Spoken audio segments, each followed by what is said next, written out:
पसवन तोलिया बाची के रही हरंगवा डाल देता गे है गे बाची के रही हरंगवा डाल देता गे महतो जी के बेटावा चोलिया फाड़ देता गे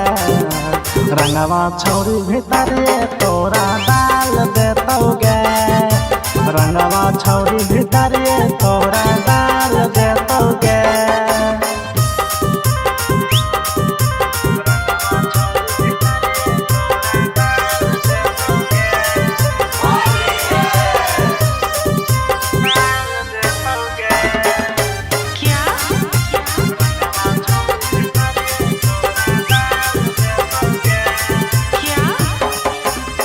लाल पियर रंगवा लहदै तो तोरा गलिया गे घर के बाबुआन छौरी पीछा नहीं करत गे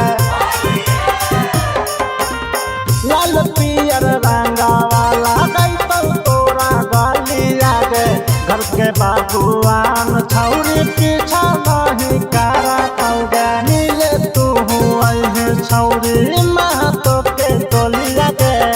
बच के ना जाए छौरी रंगा देता चलिया गे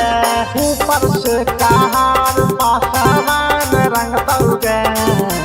चलिया में भीतरी तोरा डाल देता गे चलिया में भीतरी तोरा डाल देता गे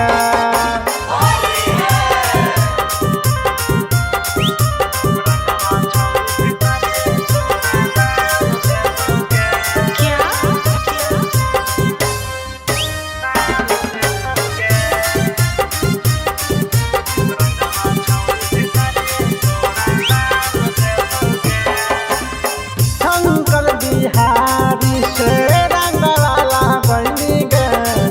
कुछ के छौरी तू तापू बेरो बनी गे शंकर बिहारी से रंगवाला बनी गे कुछ के छौरी तू तापू बेरो बनी गे पसवन जी के बेटावा चोलिया फाड़ देता गे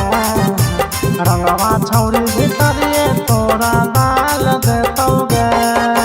महतो जी के बेटावा चोलिया फाड़ देता गे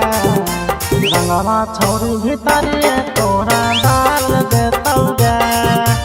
रंगवा छौरी भीतरिए तोरा डाल